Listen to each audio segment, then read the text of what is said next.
This is Infection, the survival podcast, recorded live on Tuesday, September 1st, 2020, episode 294.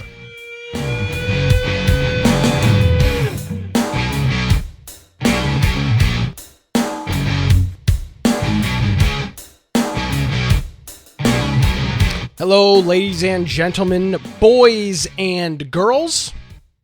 My name is Nick Craig. Welcome to Infection, the survival podcast. Infection is your source for the latest information on survival video games. We bring you the latest news, reviews, updates, and more each and every week. We mix in a little bit of world news and some other fun shenanigans going on, but we are here each and every week. My name is Nick Craig. You can follow me on Twitter at Nicholas M. Craig. I'm on Parler as well, since I know Brian's going to bring his up at Nicholas M. Craig as well. You can also check me out on Gab. I'm verified at Nick, which Brian cannot say he is. Not on Gab. You can check out our website, infectionpodcast.com. I know you're verified on YouTube. Wow, so fantastic. When you're in YouTube live streams and you talk and you've got the little thing, that really pisses me off. Oh, I know. So I was actually watching I was watching a live stream of some political thing happening today, and I made a comment, and then people are replying to me as if I'm doing the live stream. They think that I'm like the person running it. It's like Fox News or or C-SPAN or some major company, and they're like, Brian, you're like, I did something wrong. I was like, I didn't do anything wrong with this live stream. I didn't mess it up. Big deal. It's not me. Yeah, I just have a little tick next to my name and look different than you. Yes, but that's all. Wow. So, must be nice to be a big deal. Can't say that. Yeah, I guess so. Except for all the stress they bring on me about fixing everything. But if you want to find me, you can find it at Brian Aldridge, of course, on Parler. If you want to check out my blog, biteoftech.com. And then also make sure you go to our website, infectionpodcast.com. And if you do that, make sure you go to the right-hand side of that, because on there's a button for joining our Discord server. And that's a great place that you can go check out, first of all, our news channel. If you want to submit news topics, maybe there's a game that you think we should be covering that we're not covering, various things on there. You can post something. And if we think it's something that would fit in with the show, I usually put those in the patch notes or in the show notes. And then you can come and listen and hear your thing being talked about. Also, we have in there a bunch of channels for various games, and we have motivation channel for working out and all kinds of things. So join that. And if you do have a Prime Gaming subscription, you also get a special access to some things in there as well. We have our Steam group, which gives you a nice little notification before the show starts. Should pop up if you have Steam open. We also have our video forums, which are not Mixer. We got to kick that one off the list. We have BitChute, DLive, we have Twitch and YouTube. And then if you want to do the audio only forums, the lower right-hand side there, we have a whole bunch of those. And then if you want to get the pre and post show videos, we're a little bit behind in those, but we will catch up. Those are right below the BitChute link, and thank you, Judd, for doing those. And then show notes now for 294 episodes of the show. So if you go on there and maybe you're listening to it after the fact, you can go ahead and follow along the show notes. If you want to support us financially, as you just heard, we've got your Prime Gaming subs there, and you can give those, and those really add up throughout the year. Now, wouldn't Twitch or PAX be happening right about now? I mean, it would be next week or two. It would be next weekend, Labor Day weekend. Yes. Okay, so usually we would go to PAX, but because of the virus going around, we aren't doing that this year. But we should have enough to do some really cool, crazy things. Maybe buy some equipment so that we don't have to borrow. So I mean, we could figure out. This is something we'll discuss, but maybe even buying some equipment so that when we go, we're not borrowing so much stuff to be able to go do PAX. But I think that's, yeah. Oh, so also amazon.infectionpodcast.com and humble.infectionpodcast.com. That's it. I want to give a shout out to our friend PHVCK who hit us up with a 13-month resubscription saying 1776 will commence again. I don't condone that, but I will read it. Brian, did you like the thumbnail in the last week's episode? Yes, I did. Just a gray or temporarily out of. Now, some people said, "Wow, nice Photoshop." No, I literally just screen grabbed that from the website and just blew it up to like 600x. Very high production. Yeah, very high production. It looks real. Yeah, absolutely. I mean, it is. That's what we go for. We go for realism in all of our. It is what it is. Our cover arts. So. What have you been up to? Anything going on in the world of Brian? Um, Nothing too crazy. I'm going to be going out of town here next week. Next week's going to be a holiday, right? Oh For yeah, next Labor Day. weekend, Yeah. it'll be Labor Day, so I'm going to be going out of town, um, up to celebrate my girlfriend's son's birthday, and then yeah, nothing other than that. Just working until that happens. So nothing too exciting. How's your father doing? He's good. So he's out of isolation now. Oh, fantastic. He's still kind of tired, but he is doing much better, and he's out and about, and so pretty much past the most dangerous spot, but still he's just a little bit worn out from it all. Excellent. Well, that's great to hear. I'm very happy for that. Thank you very much. Absolutely. Yeah. So I'm a little bummed, Brian. I looked at the calendar today and I saw the date, and I had that exact same thing that you did. Like, oh, PAX would be happening next week, and I got me a little bit down. But stuff happens, and we'll be back at it. I don't think people understand this. You talk to somebody online and know somebody online for so many years, like I have you and our friend Sean and our friend Amnon and Lance and all these guys, and then you meet up with them in person. You realize I already really, really like these people. Yeah, and then they're even cooler in person, and it's it's not like you get to see. It's not like you get to see them all that often. In this case, it's been once a year, and that's been curtailed. So yeah, bum me out a little bit, Brian. We don't get to. But that is interesting. We don't get to share a bed. I'm very, I know. very upset with this. So that is one thing. Just except for Green. I forgot Green Man. Yeah, Green Man too. I forgot. Sorry. He doesn't remember much of that night, Green Man. I don't even remember Green Man being there. But that is one thing about this is all the people that we met, that we've met through the show, that we've met in person, are all very normal people, really cool people. Yeah. Like all the people, what I'm saying? Like, I mean, we're all weird in our own ways, but as far as, we at PAX, we go out there and we have a great time. We don't have any weird, just people rubbing each other the wrong way, unless I'm the guy that rubs everybody the wrong way and I don't realize it. But everybody, secretly, the whole global pandemic was made just to keep Brian from going to PAX. Like, oh, I really don't want to go to PAX. What can we possibly do? No. We're all there. You're living in an alternate universe. It's the biggest. Yeah, it's like a Rick and Morty. It's a Rick and Morty episode. You've been tricking me somehow. You've been feeding direct news to my. Yeah, I've not been in the house that much. It's Rick and Morty. It's just that you're living you're living a parallel, just one above or below our current universe.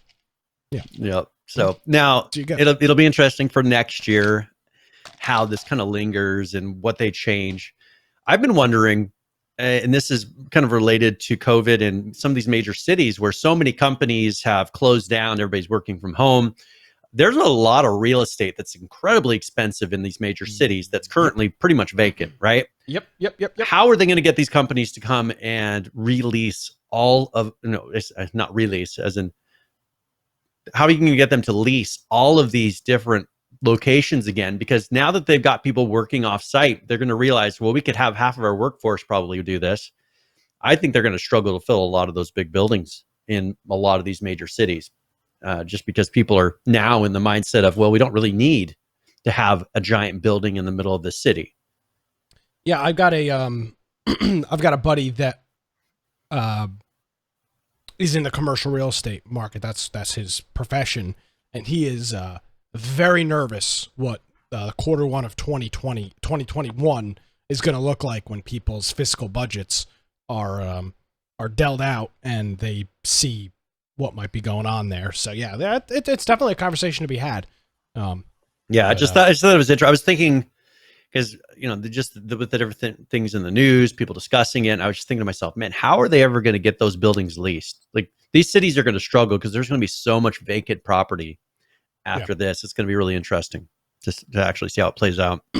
Agreed. Not really related to any of the show. That came to my mind and I thought it was interesting. It is very, very much interesting. Brian, we had a huge announcement today from Nvidia. Their 3000 series cards are now not released, but announced. And they've got 3 cards in here. And again, I read so much stuff today. My information is a little all over the place. So there's 3 different GPUs that they announced. Let me see if I can find it. They've got the RTX 3070, the 3080, and the 3090. And these specs these cards are incredibly powerful. Yeah. What they did between the 2000 series and the 3000 series, to me, seems to be equivalent to what AMD did between the FX series and the Ryzen series. It is such a monumental leap. The lowest end new GPU that they've announced, the 3070, there will be 3060s coming, but the 3070 has doubles the teraflops of the 2080 in terms of shaders. The tensor, the T-flops is what they call it, doubles that. It's got the exact same amount of RAM. This card is godlike, and it's like $499. And their beast, their big card, the 3090, which has got 24 gigabytes of VRAM, is like $1,500 or something. Yeah, it's insane. And PH has mentioned that their 3070 beats their current flagship card. I don't know what they did, but I was in the market for a GPU, and it seems like I'm glad I waited. Now these are going to be hard to get your hands on because everybody's going to be flocking for them. It'll also probably drop the price of some of the. I mean, if you're interested in maybe getting an RTX card temporarily, and then you can shift it over to another computer or something. Yeah, I bet you this will drop those prices, because that's kind of been the jump prior to these cards was, all right, you got to do this to be able to get an RTX. Like, you got to jump to some of the top cards that they make to be able to get an RTX. Because I've got like a 1080.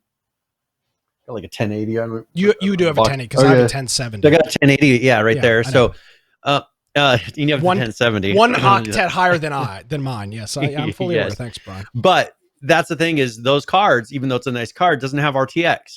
And you'd have to jump up to, the 20 series to be able to get that. So I would think that now at least you could maybe, for a discount, for a cheaper price, even if you don't want to pay the $500, for probably $300, $250, you might be able to get your hands on one of the older RTX ones, at least be able to experiment with RTX. Yeah, the one thing to note about this, so their flagship card, the 3090, while it is very expensive, it's $1,500. It will make 8K high frame rate gaming possible. It is very, very possible with a card like this. Now, do you think, so 8K, are you thinking that that's going to be a benefit for people having bigger screens, or do you think people are going to want more and more dense pixels for extra clarity, even if, like, realistically, like, can you see that with your eyes? I don't know. I don't I mean, once you get above 4K, there's going to be a point where our eyes don't really register the difference. I'm just curious, how far are they going to push it to where your eye, or are they going to switch? Is there going to be something else? Is there a benefit to that? For instance, 3D. One reason that you maybe would want a really high refresh rate with a really high resolution, maybe you could split it and, do dual video in each lens of something. And there might be use cases in the future of them doing this, but I'm just still curious. Above 4K, that's either got to be a really big screen or like some other use case for making an excuse for that. Because I just don't. You get to 16K, 32K. Like, at what point do we realize we don't need any more pixels in a small place? Yeah, like our eyes don't register them. Yeah, PH brings up, of course, VR. If you're trying to do 4K VR, that's what I was thinking more of, because you could have half of the screen be one thing, half the screen be another, or even have people like cut the screen in quarters, and 2 players each using VR and actually pull it off at full resolution, or at a fairly full resolution. I mean, there are definitely some weird use cases, but I just don't know from a normal monitor or normal screen where 8K really comes into use. Yeah, so these are going to be available in October. And the 3070 is faster than the 2080 Ti. That was $1,200. That card is $500. Pretty incredible. So I mean, they've had to have come up with, and now I assume that they keep these old cards. They have a high price because of all the research that went into them, and it must be that with these, like they've made enough advancements to where they can push these out fairly cheap. Yeah, in comparison to what it took to get the other ones. According to this article, it says that the new cards are built on Samsung's 8-nanometer process node. So I don't know what they were before, but I guess that's the only technology thing it mentioned. So Samsung must have found a new way to, and these specs and prices indicate that something big has changed. AKA, the size. They're bringing up in chat that there's a different chip, different chip maker. So possibly they're getting them cheaper. Samsung PH says Samsung makes the 8-nanometer nano chips, and so maybe they got those cheaper from Samsung than their previous seller. Yeah. So yeah, pretty incredible. And this kind of curtails here with a story, Brian, that is in here, that Nvidia now accounts for 80% of the PC gaming market, and that is not at all surprising. I mean, I don't know anybody that's got an AMD graphics card. I mean, I used to have an ATI card a long time ago. My first gaming computer had a Power Color 6900 or something like that. It was a piece of garbage. And then I got an XFX card, which is another piece of garbage. And then I realized, okay, maybe I should just get like a 960, which is what I did. Yeah. I would think, for a while, Nvidia has just had very solid cards. First of all, their software doesn't have major issues. They put out driver updates regularly. And that's one big thing, especially with these very new games. You'll notice with Nvidia, they'll put out a driver update every major game release, because they'll tune the drivers to be able to, any kind of bugs they find with that game or things that they need to tune to work as well as possible with that game, they'll put out a driver update for it. So they're very, very good about it. They've done a really good job. And the nice thing about this, I always hate kind of having a monopoly where one kind of controls the market. But from what I've seen over the years, Nvidia has constantly pushed technology forward. They haven't gotten stagnant. And their prices on their high-end cards are very high, but they seem to really drop off to where there is always an affordable line of cards that are reasonable. Like when we got our cards, those weren't ridiculous prices. And it wasn't like, I'm paying twice as much for this Nvidia than I would for anything else. They're still right in the same range. Yeah. I mean, I just am blown away by the price per performance for these new cards. It is going to be an act of God to get your hands on one of these. It is going to be damn near impossible, would be my guess. Now, how is the Bitcoin market doing right now? I know it's been up. I haven't checked in a while, to be honest. I know, because that's my biggest concern. Why? These aren't big. These aren't Bitcoin cards. They usually, like, if they put out anything that seems to do a little bit better with Bitcoin, those guys just buy up every single one of these cards. So I'm just hoping that they don't they don't use these for that. Yeah, I doubt that. I don't think that Bitcoin over the past week is up a little bit. It's up. It's currently trading at just over 12,000 a coin. 1,200, you mean, or 12,000? No, 12,000. That's what Bitcoin's price is. Oh my gosh, that's gone up quite a bit. No, it's not. That's where it's been. I mean, from when I last for a little while. Yeah, I mean, it's been like that. I mean, I haven't looked at it for a little while. So that's what I'm saying. Yeah, it's like, since it had its huge bump in 2017 when it hit like 22,000. It's at a couple year high. So yeah, that's And these aren't. I don't think these are Bitcoin cards. Judd says Ethereum and such are moving towards proof of stake that does not require mining with graphics cards. Correct. Okay. Yeah. Okay. So yeah, because that was a big waste of graphics card and power. Yeah, that was I don't know what series that was. The 20s. I don't know what series it was that had that huge issue. So yeah, the 30 series cards are out. The specs are incredible, and it is funny to see the difference between. I think you could say that Intel and Nvidia were in similar situations, right?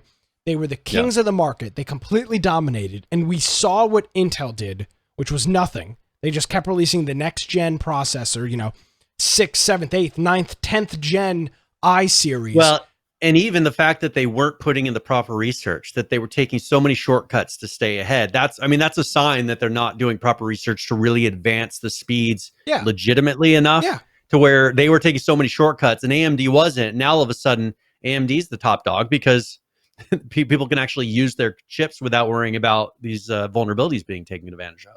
And then you look at what Nvidia has done when they've been the king for so long, and then they release cards that are half the price of their current their current top flagship card, which is the RTX 2080 Ti. It is less than half the price. That card MSRP for $1,200. The 3070 is $499.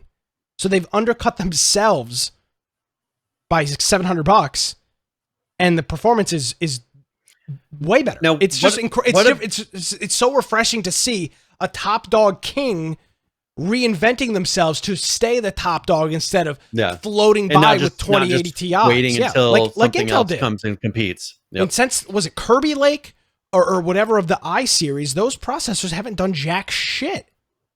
Since it was either Kirby Lake or Sandy Lake, whatever it was, they've gone generation to generation to generation with essentially no performance gain. Yeah. So they slacked. What about with the consoles though? Because the timing of this is probably but this is probably not a great timing for consoles. I mean, they have a huge graphics card and PC jump right before these consoles get locked into hardware that probably isn't using these new advanced things. You know what I'm saying? Like, the consoles are starting out at a huge disadvantage because they're using these old chips and old technologies that were designed, they designed with it over the past couple of years. All right, now Brian, we have this. So I've got a gun to your head. You have to spend $500. You only have $500. Are you buying a 3070? Bingo, boom, shakalaka. Are you buying a 3070, or are you buying the next generation Xbox or PlayStation? You can pick one. I would probably only have $500. Really? I would probably get the next generation initially because I'm just not doing as much PC gaming as I used to. But that's just me. That's just me personally because I'm not doing a ton of PC gaming. I want to thank UGX Vibe for hitting us up. 31 month. He is the top dog. Speaking of top dogs, he is the top dog. Is this the Flavor Saver podcast? No. I mean, it could be if you continue to subscribe. Keep subbing. Keep subbing. Keep subbing, and I guess we'll be whatever you want us to be. It's legal and respectable. So Brian, I would go with I would go the complete opposite direction of you. If you go the card. Yeah, and actually, I'm going to be in this similar situation. I just bought a house, which I know I've never talked about before. And that's a heavy amount of cash to do part with. Mm-hmm. So if I have to decide, which I will, do I want to spend $500 on a gaming PC or $500 on a next generation console at this point in time? If I can get it, and see, this is going to be the big problem, I won't be able to get it. But if I could get it, I think I'd get the 3070. Because let me tell you what, I just pulled my consoles out of the box. Literally last night. I've been moved in for... And it's not... And pulled them out of the box. I still won't even play them once I set them up. Now, with Cyberpunk I'm not gaming coming on PC either. I'm not... Let me be clear. I'm not really gaming either, but... We'll talk about it a little bit. Microsoft Flight Simulator and its real-time weather gives me the I gotta put this in there because I know gives me the biggest raging hard-on ever. So that I need to play that. Cyberpunk, of course, is going to be a big one. Elder Scrolls 6, that's going to come out in the next 5 to 7 years. So I'd love to. We got to be ready for that. I'm a big Fallout 76 fan, so I need to be able to jack up my settings on that. But I mean, if I was making. I'll, and then Bob brings up a good point in chat. He says, I'll be getting a 2080 when the 3080 comes out. I always stay a few years That's usually what I try to do. For budget sake. The question is, though, they're not going to discount these cards. They're not going to make the 2080 Ti if people aren't going to be buying them, they'll usually get discounted. There is no way the RTX 2080 Ti MSRPs for less than $300. And at that point, if you're going to spend $300 on the 2080, you'd be an idiot not to just cough up the extra 200 if you can get your hands on it. It's not, I don't think it's going to be that big of a discount. And PH brings up that the 3070 and 3080 do not support SLI. SLI is where you can have two cards working together, which I did that for a little while. I just found that it wasn't really, I just didn't get that much of a benefit out of it. But even if you went with a 3070, you know, was that the lowest card on the that they're offering with this? Now there will be a was it $500 you said? Yep, $499. I mean, that's a very reasonable price, you know, for the giant jump that you're making technology wise. That would be my point, is unless they are going to discount the 2080 Ti to like $200, which they won't. I don't think it'll make sense. And I am always the same person that is always just behind the curve to save a couple bucks. I think with this, you're going to have to jump to the bottom of these cards, because if you just buying the top of the old cards, if they don't discount them, anything below the bottom of the old cards, it's nowhere near worth it. It's got to be like $300 max for me to consider buying. I don't think at $300 it even makes sense. Yeah, I mean, you might as well spend a little bit more. You'd be buying a card that has got half the performance for more than half the price of the new one. Yep. So again, this is all speculation. But this one, I think you're right. It doesn't make much sense to buy an old card, but I think this will get a lot of people buying. And I still think it's going to be really interesting to see how the PC market, because this is something I know I've mentioned that here before. Consoles are going to be harder and harder to really justify for people with the constant changing hardware and the advancements in games. Yeah. I know this is something that has been a problem in the past, but they somehow have always seemed to be able to squeeze the latest out of these consoles. I mean, even up till now, we're at the very end of a console, and they're not that much different than PC graphics. Other than, I mean, there is a little bit of a difference, but not drastically different for being how old these consoles are. I'm really curious, though, with something like this, just out of the gate, there's been a jump in technology in PCs that puts it ahead of the consoles. It's going to be really interesting to see how long are they going to be able to last before people say, oh, consoles are too slow. They can't handle these latest version of PC games that we're trying to push. Brian, I've always been a big console fanboy. No, I won't shy away from it. That's my roots. I have really and I just really have no enthusiasm for the next generation consoles. Yeah. I'm trying to think of a game I'll get them. Well, not right now. Now Sony's even been backing away from their exclusives. Sony put out a notice this past week saying that they want to push a lot more of their exclusive titles to PC. And they've been pushing a number of them, but they're going to be pushing a lot more. So at what point, that's why I think they're kind of going more towards a streaming service, or more towards being a seller of software and, you know, a provider of a service rather than hardware. Because I think they see that the long-term hardware is a losing game. Because they just lose, especially if technology advances during the middle of that console. Let's say that there's a big jump in technology. Like, they can't adapt to that. I mean, there's no adapting to that on a console. And so that's the big downside. I'm just curious, is there going to be a point where Sony and Microsoft pretty much say, hey, we're done with this, what we view as the console market, and all they have is little streaming boxes, kind of like what a Chromecast is? Daddy English brings up, no real interest in the next gen consoles, always owned both prior. Yeah, I'm in the same boat. Daddy English, absolutely. I've got both generations.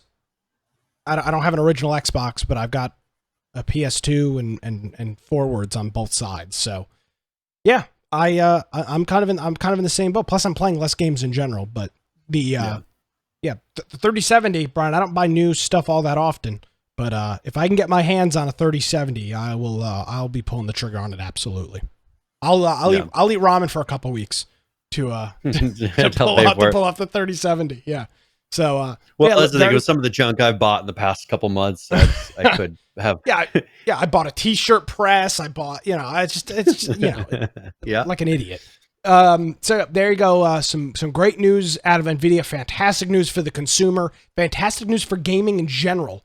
That now developers will have the ability to take advantage of some of these new cards that are just Well, and that for me, that would be blowing the this bigger stuff reason out. that I would buy the new one for my computer would be more for game dev, for being able Yeah. to work in, because it gets really difficult to do some of these things in Engine, because a lot of people don't realize when you're working in the Unreal Engine editor and you're working in a scene that, sure, and if you compile it and put out a client for it and run the game, it'll run, but it's much less efficient in the engine. And so you need that much more powerful of a computer and graphics card just to be able to test out the game and to program it. So that's something that's probably why I would buy it before gaming. Let's PH says he's sorry for AMD. No, I don't. But their CPUs right now are the top. So their stocks, their stocks are going crazy. Yeah, their stock just jumped, and they're doing. I think they're going to be the flagship for a while when it comes to chips, computer chips, until Intel figures out whatever they're doing, or it may go over like this for a while. I mean, AMD. I've had AMD chips since the early '90s. I think the early 90s, maybe in the late 80s, I got one like 89 or something, but at least from the early 90s, and they've always just been kind of the second place company. But I think for now they're finally getting to the point where they're ahead of Intel, and I'll be interested to see, do they use that momentum and this better pricing of their stocks and everything to be able to get investments to push forward and stay the leader of the chips market for a while. That'll be, hopefully they actually are able to do that. Brian, I'll stay with my sleeper. I bought some GameStop stock, and my total return is 104.57%. Just saying. Nice. Just saying. Don't trust a little Nick over here. I'm just saying.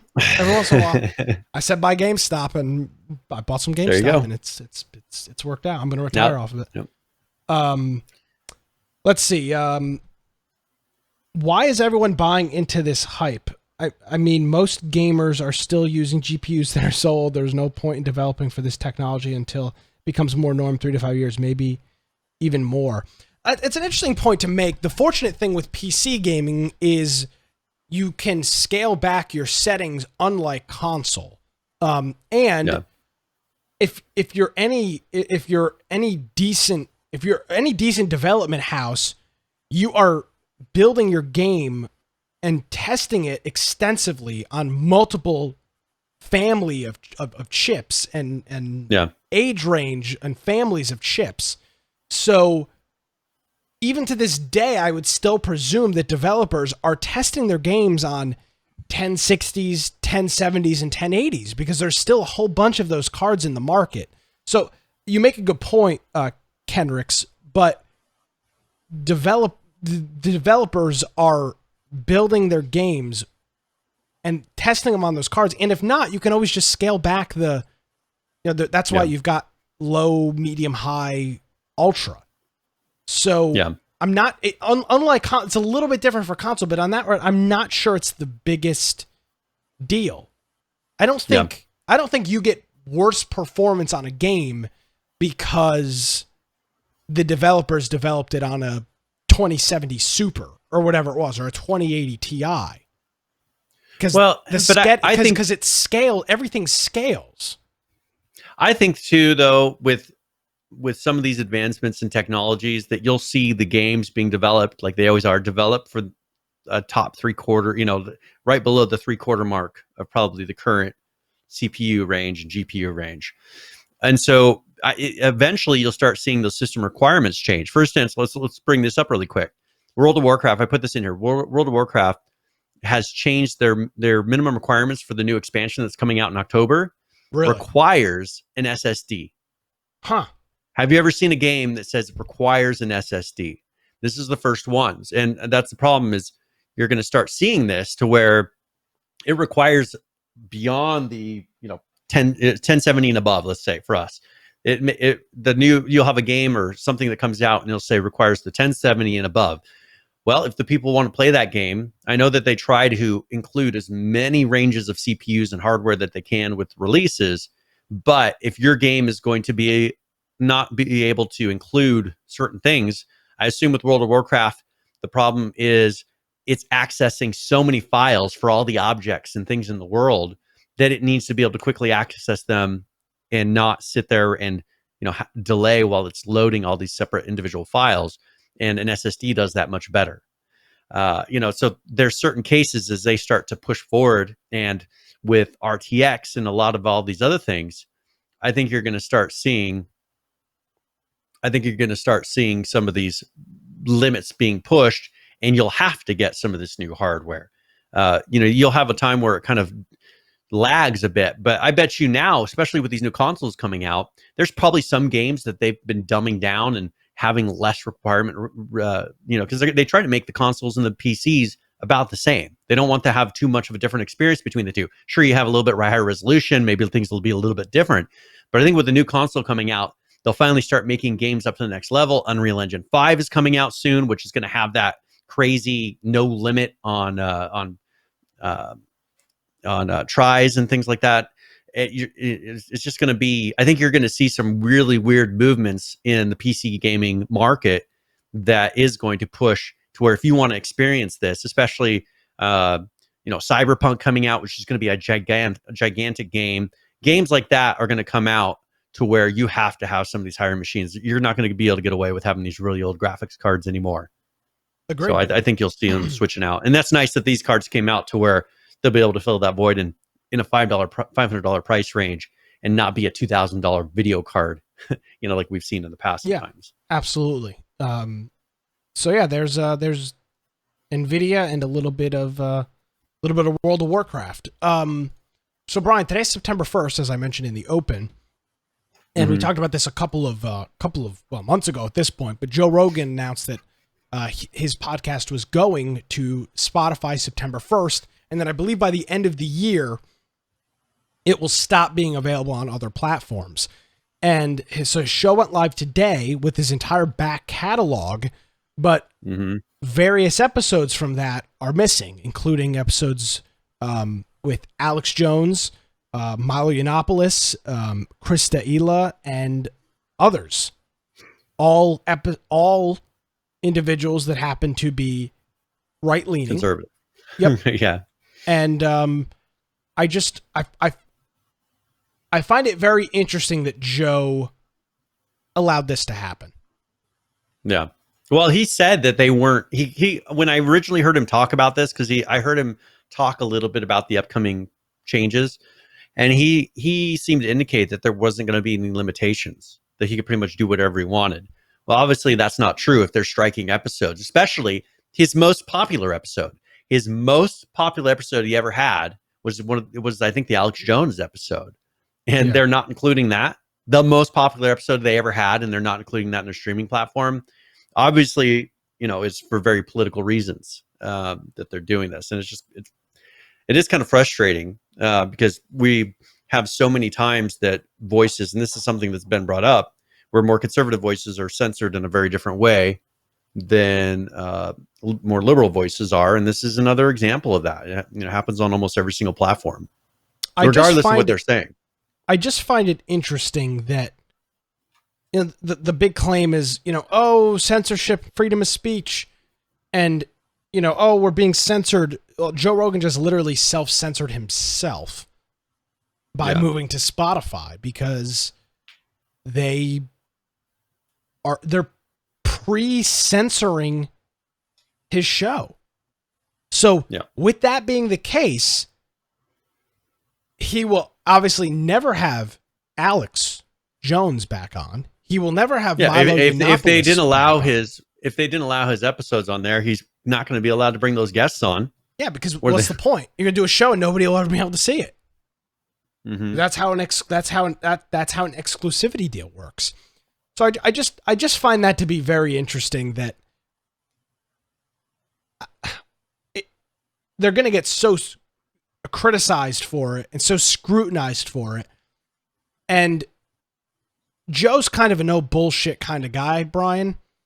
And I will be really shocked if he doesn't have an answer for this, or at least reference it, or maybe get Spotify to change it, because this will be very bad for him going forward. If he has to stop having guests on his show because Spotify doesn't like that is going to be very, very bad for him. and it will likely end up costing him lots of listeners, which is, lots of money. So pretty unfortunate. So is it Stefan Molyneux? Is that how it's pronounced? Milo Yiannopoulos, Gavin McInnes, Alex Jones, Chris D'Elia,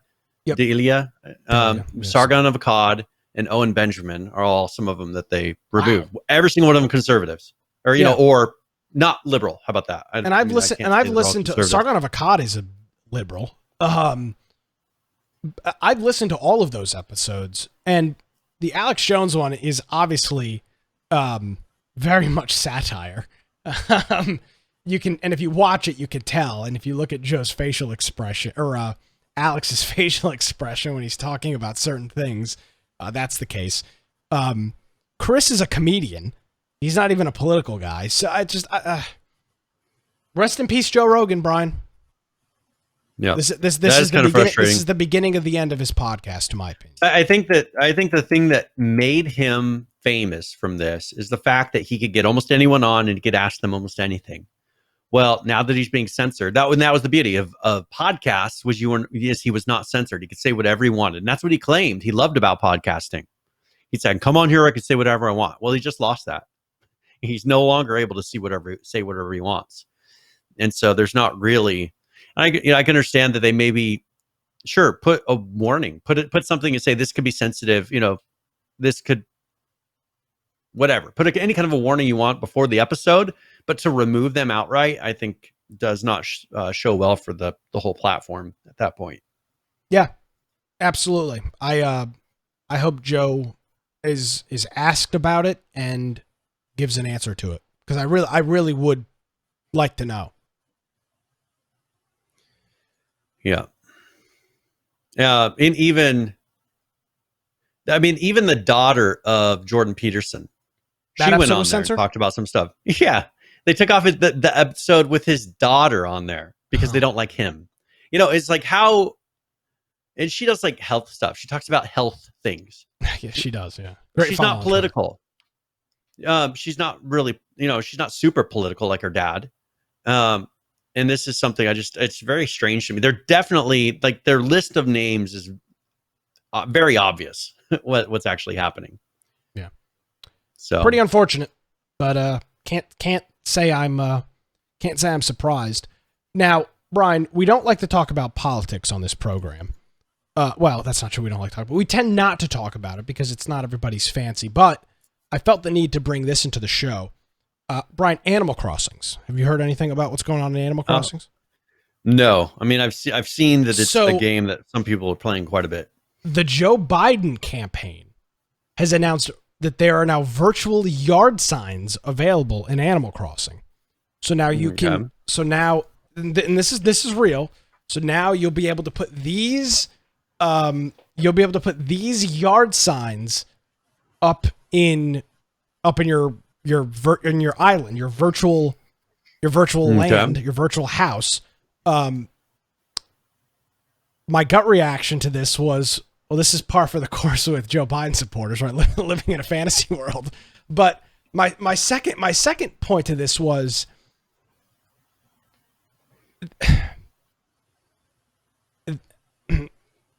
this does. I'm struggling to understand what the angle is here. I mean, like this obviously this isn't a very high effort and high cost thing to do. I'm sure the people over at Animal Crossings were blowing their load to, Joe Biden stuff. Oh, it's amazing. But I don't. Most things have a reason, right? You do things for a reason, and I get too much promotion is never bad, but it just seems kind of like an odd thing. Well, I mean, this is money is being thrown around right now. Who knows what happened to make this happen? Or what promises were made. I mean, there's lots of stuff. It's politics. Who knows? Anything could have happened. So now the real question is, will there be Trump signs in Animal Crossing? Because his Can you like damage property of someone else inside of this game? I'm not sure why. What are you saying? There's a reason that people are nervous, but I mean, you'd have a lot more Trump signs in front of people's houses if they weren't worried that they would be attacked or their property would be damaged or something would be stolen or the sign will be stolen, because that's generally what happens. Yeah. Well, so I mean, I was worried that I put it in front of my virtual property that I've been building up, and then I get my house burned down because somebody doesn't like Trump. So. Yeah, I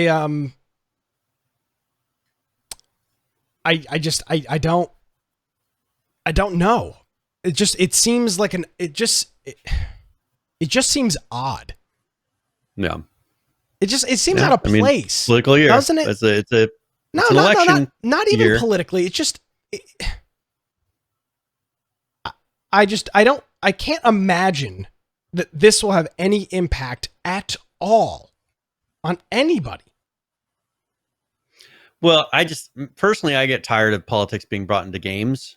Like that, I'd rather have, if I have a game where, like, well, that's even better of a point. If I'm playing World of Warcraft, I was going to get this game. I literally was going to buy this game. I'm not. And now I'm not putting going politics in it. I don't want to.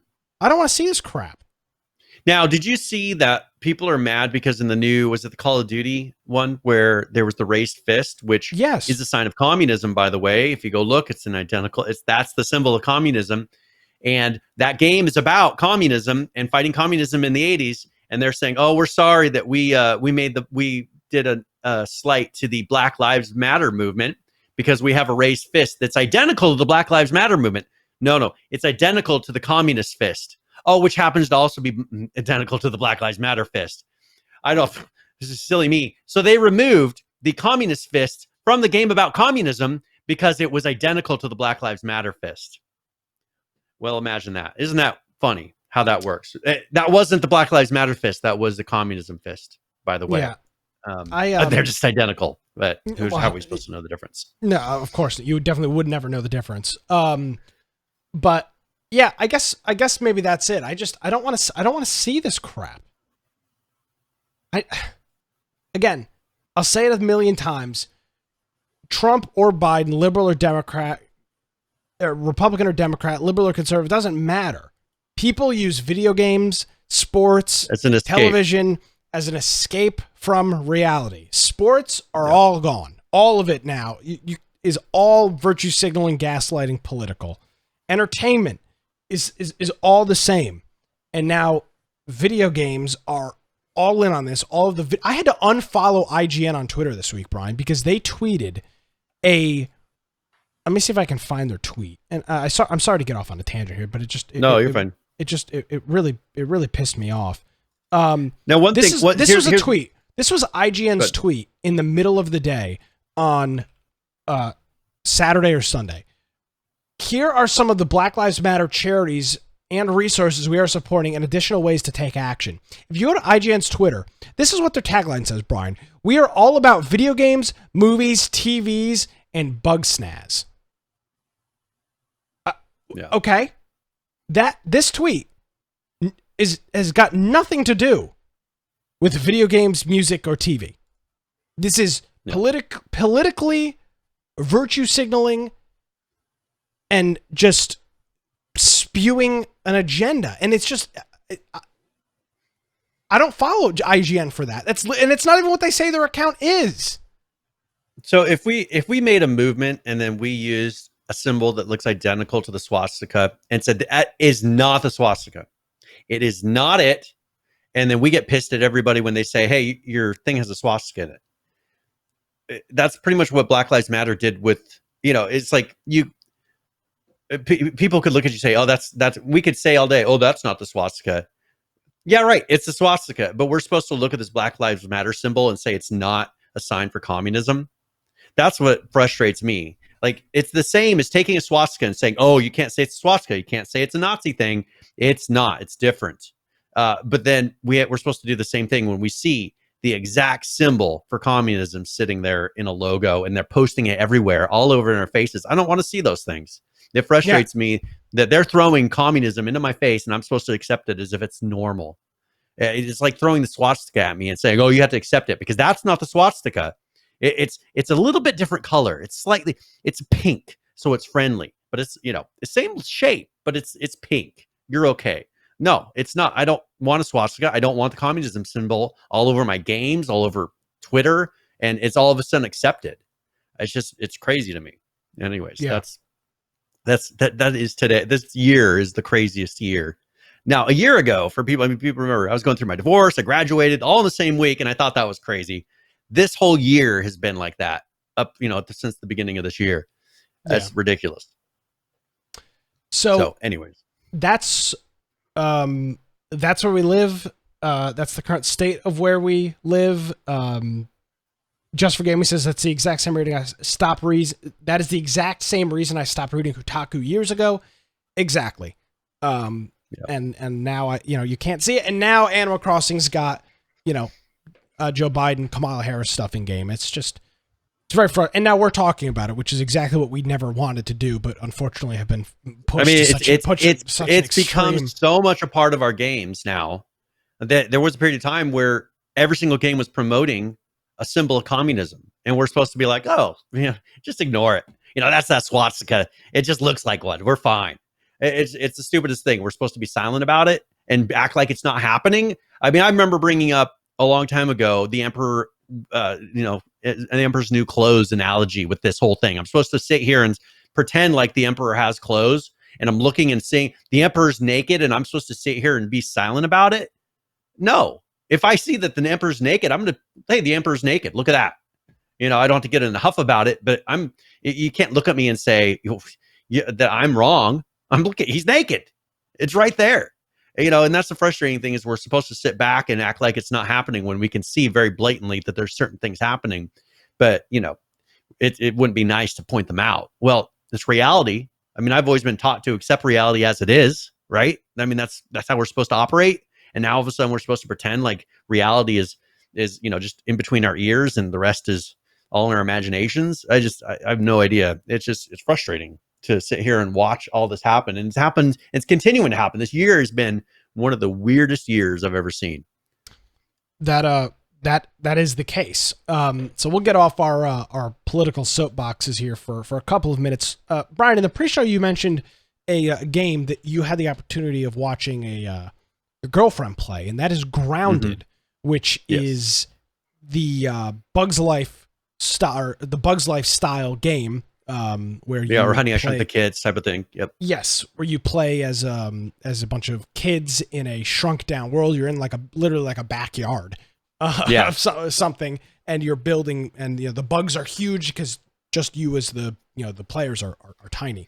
What was her impression, and then what was your impression of watching it? So just kind of sitting back and watching, what I found really interesting was some of the very unique items that you don't really think of. Like if you were a bug and you're looking at a huge pail turned upside down, that's a giant object. Something that would normally be a very minuscule and unnoticeable object in this is gigantic and is a huge part of it. So that was kind of fun, and the variety of things that they have in the yard. She was very frustrated because the bugs, they were overwhelming you. It's kind of like in Ark. You know what I'm saying? Like in Ark, when you just get to a point where like constantly these dinosaurs are coming up and just massacring you every time you respawn. A stupid been there. Some of these stupid little creatures comes up and just slaughters you. That's what it really felt like for a little while there. And so she's like, I just got to stop. And she stopped. But then later she was like, I'm going to get on there. I'm going to kill them all. She was ready to go. But yeah, it seemed like it was a lot of fun. I'll have to try it. I didn't try playing it at all, but she was having a fun time, and it was just a little overwhelming. I think you got to get to the point where you craft enough, just like in all of these open world survival games, where you craft enough to have enough weapons and tools to be able to survive against all these little ones that pester you. And I assume you kind of level up too, to where they start leaving you alone more and bigger creatures. But there was a giant spider that just chases you. It's a giant spider, and it'll kill you pretty quickly.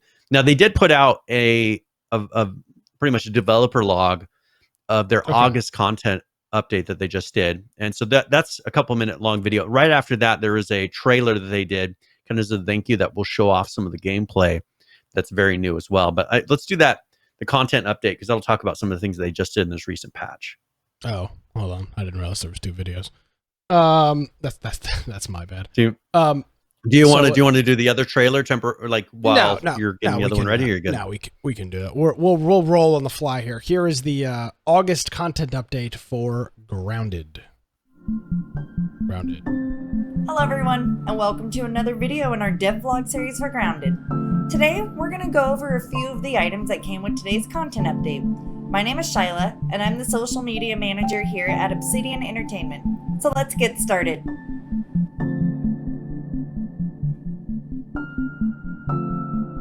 Our dear friend Burgle down in the Oak Tree Lab has some new items for you. The next time you visit to pick up some daily Burgle quests, you may notice a new type of quest or two available. Artificer quests will ask you to craft a specific item, and Chip Sleuth quests will ask you to go out and locate specific Burgle chips. However, new daily quests aren't the only thing Burgle has to share with you. Visiting his Tech Chip Swap Shop will show you that you can now purchase the Meat Shield perk. When purchased and activated, you will receive a 10% increase to your max health. But hold up, what's a perk? Glad you asked, as it was prophesized once internally among the team. As you wriggle and writhe, cells divide and mutate to suit your particular style of survival. These perks will add small mutations to your character, which you can view in the newly created status menu option. You'll start earning additional perks as you explore, fight, and survive the backyard. And at any given time, you can have 3 active, so choose wisely.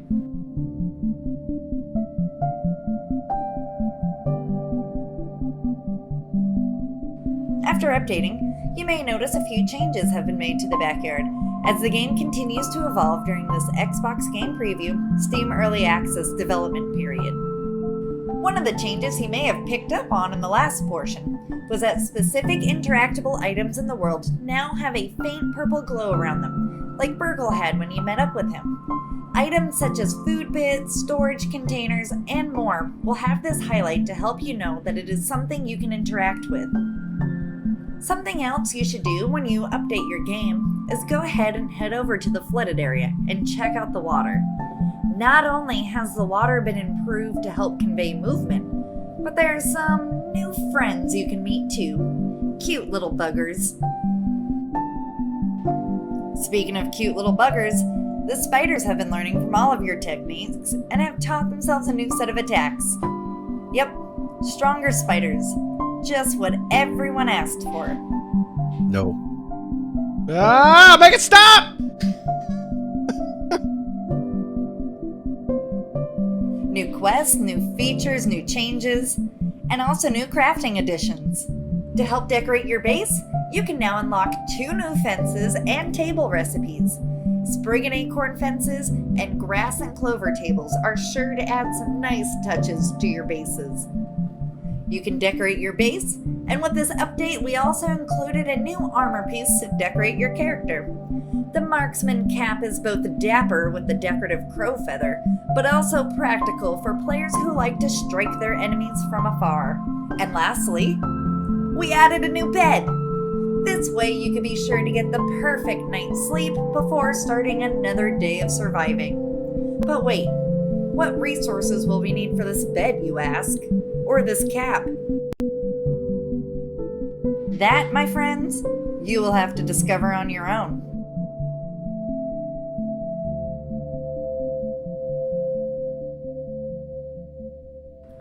There's so much more that was added with this update that I highly encourage you to check out the patch notes linked in the video description below.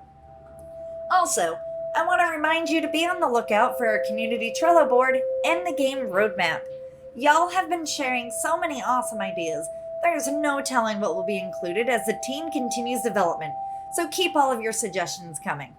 And as always, feel free to comment below with any specific questions or ideas you would like us to cover in a future vlog. Thanks for watching, and we'll catch you out in the backyard. Stay safe, stay healthy, and stay grounded. Ooh, I like that. Stay grounded. Very cool. Yeah. All right. And there is someone who's asking in chat. There is an arachnophobia option in this, so okay, good. It changes the big spiders to other things, so people don't get freaked out. Yeah, I would need that. All right. And then another thing, I don't think they didn't mention that, but I think also that crow, if I remember correctly, they added that crow that flies above that I think will attack you and things like that. Oh, that sounds like fun. Maybe it was in the last patch, but I know that that's something they've added since launch. Nice. On here. There's now a video. It really just shows some gameplay. It's much shorter. Okay. But and we can talk through. I don't think there's any talking in it. So if you want to talk or say anything throughout, we're more than welcome to do that. All right. Let's take a look at the Grounded thank you trailer.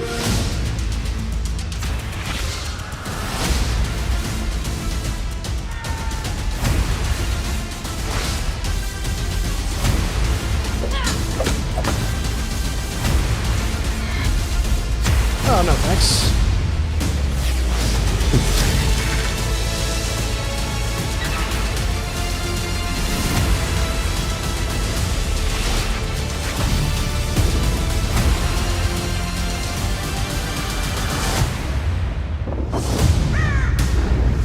Oh, there's that bird.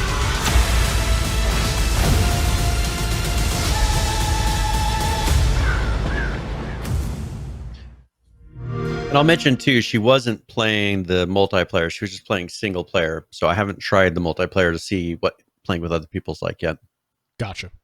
Well, cool. So, obviously this is part of Xbox Game Pass, correct? Is that why it was being played? Yes. Yep. Xbox Game Pass. Would you buy this game though? Did it look worthy of your buying power? Yeah, I think it's more like an Arc or something like that. I think its quality level wise is up in that range. So, how much end game stuff I don't know yet. How many things they have that really will keep you playing in the long term, I'm not sure, short of maybe having multiplayer online play that kind of keeps people going and doing things.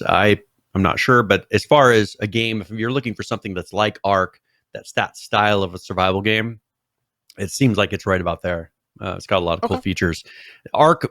The unique thing about Ark was all the dinosaurs and how that kind of became some end game things and kept people playing up to higher levels and unlocking a lot of the various crafting things.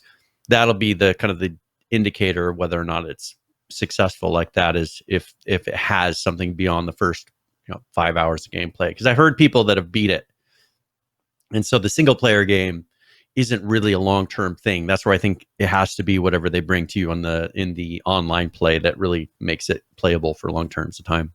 All right, that is Grounded. You can check it out. It's $30 across Steam, the Xbox store on Windows, and the Xbox. And of course, if you have Xbox, the certain level of Xbox Game Pass, you get it for free. So if you're looking for something to play, check it out.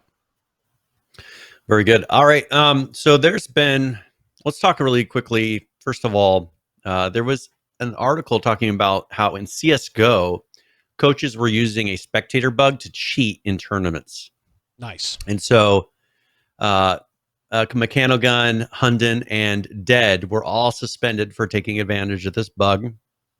And they have imposed bans ranging from 6 months to 2 years on various coaches that were doing this. So like from Hard Legion, Heroic, MIRB, who, they took advantage of the bug as well, without the opposing team or anyone else knowing that they were doing it. So this is an interesting thing. They patched it now, but this is just something that kind of came up in the professional gaming level that you usually don't see. You'll see people using cheats when they're doing things maybe in online tournaments or something like that, but these guys were taking advantage of bugs in pretty big tournaments for CSGO. Something similar in Call of Duty. There's been a lot of different things talking about cheats with Call of Duty, and actually Call of Duty has got some wins in the cheat realm here. Really? So first of all, there was a lawsuit that they've been suing one of the cheat makers, and that pretty much because of the lawsuit, they shut down this cheat seller, ceased making the hacks for Call of Duty. Mm-hmm. And they did apologize. He said, "We apologize for any pain we've caused to players of Call of Duty." Oh, yeah, I'm sure. As they're laughing with their bank accounts. Yeah. Real sorry. Yeah, well, we'll see after this lawsuit goes through. Yeah. But this is CX Cheats. So CX Cheats, which is a pretty big cheat maker, and they use for Warzone, Modern Warfare. They make a lot of cheats, so that they got them to shut that down. And then there was a streamer who was streaming on Twitch and didn't realize that they accidentally left the cheat running in the background. And of course, he lost his cheat channel. He lost his Twitch channel because of that. Now, there's a video. You can play it. You don't have to play sound because it's just him talking about other things, of talking about how good he is while he sits there with his cheat program that's supposed to be hidden. I don't know if he's just not realizing or if he doesn't care, but this is, he's a engine owning. Is that the cheat program? That's the cheat right there. So that window, that is the cheat. It's like he knows. I don't know. Like he just doesn't care, but obviously enough people reported him to where he's gone. So he's lost his channel. He's got almost 2,000 people sitting there and watching him stream right there. And he's got the cheat sitting up on the front window. Nobody in the chat is even saying that. That's what I thought was odd, is nobody was saying anything about it. So that's why I was like, it's almost like he knew, but with that many people, you'd have somebody saying, yeah. Huh. Unless it was all like followers chat or sub chat or something like that. True. He says, he didn't know though. Okay, so PH is saying he didn't know. I thought, the only reason I wasn't sure if if people didn't know is because no one in chat was even saying a word, and there's the cheat sitting right up in front of him. Yeah, but he doesn't have his like OBS open or his XSplit open to see like, hey, this is what I'm outputting. What a moron. Well, maybe he's streaming to a streaming box. Maybe he has a video output to a streaming box. It is even stupider. So maybe he has one monitor. Yeah. But that's the thing, is usually if you don't have OBS, how are you hiding the cheat? That's what I'm because saying. usually hide the cheat it'll via be on the HDMI desktop. out. Yeah. Yeah, that's what I'm saying. You'd have to somehow make it not show on that display. And he's got it right there. So I have no idea how he thought he was hiding this if he doesn't have OBS open. Yeah, good question. Well, there's stupid people everywhere, Brian. Interesting though that they won in that lawsuit. Well, and they didn't really win the lawsuit. That the cheater is stopping the sale because they want to try to get this either pled down or dismissed or dropped, because they really do not want to get into a legal battle with Activision. Will likely not end well for them. Well, so hopefully this cheaters. Hopefully they can get a couple more of those, because that's the thing that we've complained quite a bit about, is just the level of cheating, especially in PC gaming. And now that everything seems to be cross console and PC, this is just a bigger and bigger problem. It used to be you'd have console games that you didn't have to worry about cheaters on as much, because it's so much more difficult to do cheats on console. Now they're all cross-platform, and you deal with cheats everywhere. So hopefully they can keep on nailing those down. Yeah. All right. Do you want to talk about a game that you I think you're going to be looking forward to? Yeah, so Microsoft Flight Simulator, something I've been eyeing.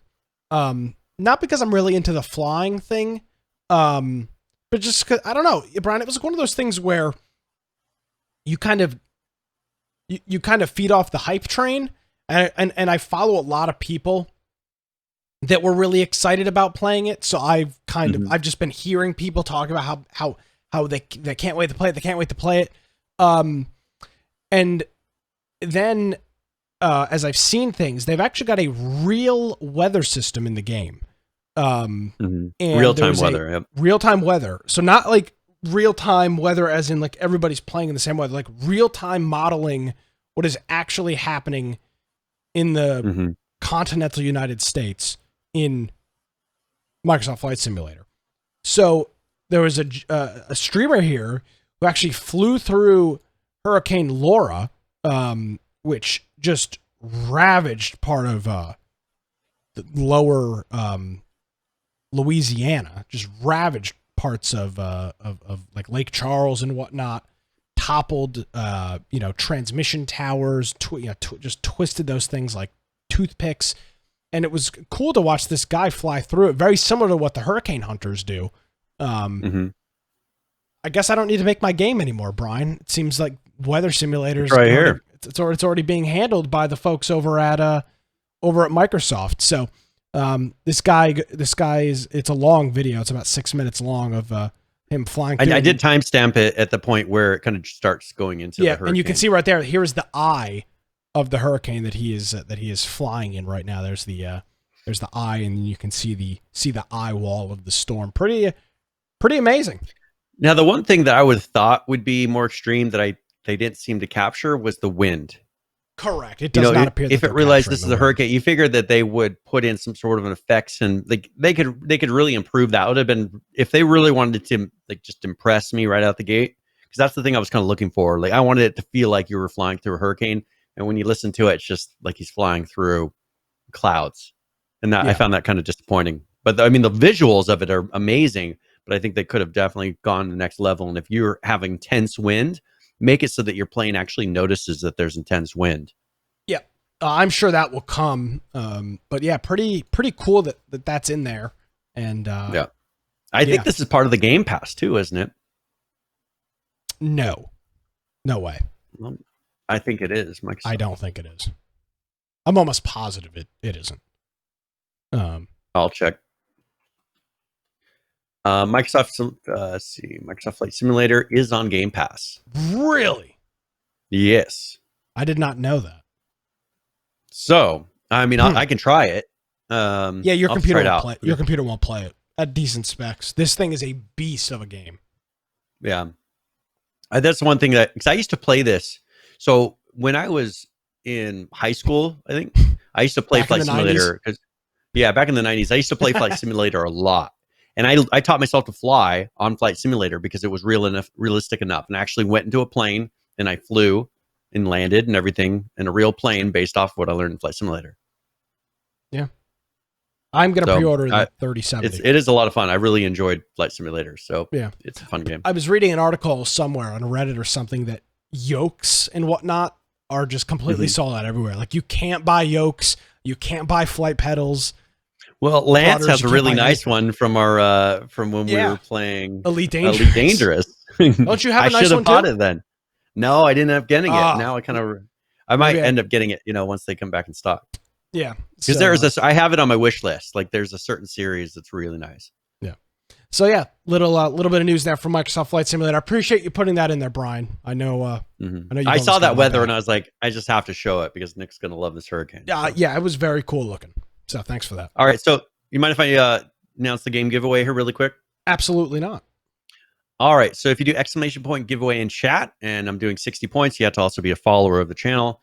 And I'm giving away a copy of Age of Wonders Planetfall Deluxe Edition. It's currently, I think, $59.99 on Steam right now. That comes with Planetfall Age of Wonders and a content pack for the Deluxe. And it has mostly positive for their recent reviews, very positive for their overall reviews. And it came out about a year ago now. So if you're interested in that, exclamation point giveaway. This is a turn-based strategy 4X sci-fi space game. So something that a lot of our people seem to like. And there's people that are followers of our podcast that say they want this game. So hopefully if they're interested in it, they're here. Exclamation point giveaway. Absolutely. This one shocked me a little bit here, Brian. Left 4 Dead 2 is getting an update, which it gets updates from time to time, patches and different things. Usually small little things fixes for various bugs, yeah. Yeah, well, after 11 years, that's how old the game is. Came out in 2009. They are releasing an update which brings back a map from Left 4 Dead 1 called The Last Stand. And we're not really sure exactly why they're bringing this into the game, but this was a community one. The community made it, but they're actually rolling it into the actual. But why this? There's so many mods for Left 4 Dead. You find it interesting why they would have taken this, because there's already mods that let you. There's play mods that Last actually Stand. do this already. There's multiple mods saying. that actually bring Last Stand. So why this is my question. What is okay? So here's what they say. They said, because they kind of asked this question roughly in the article. It's been many years since the infection first hit. Radio silence, no sign of life, nothing but lingering hope. CEDA is not going to save us, but there is hope. A few brave souls have continued the fight against all odds, and see if we can all benefit from their resilience. That's all that they said is that introduction, and that's it. So I don't know if they felt that maybe these guys did it well enough. Maybe they've looked through them and they were like, well, we can add this, and they felt like they did an outstanding job in developing it. Or maybe they just reached out to Valve and said, hey, we made this. Would you consider introducing it? Maybe none of the other mod makers ever did that. Yeah. I mean, there's no real, they didn't give any kind of an answer of legitimately what's happening. Well, there's a little trailer, so let's show that, and then I've got a couple of other thoughts as well.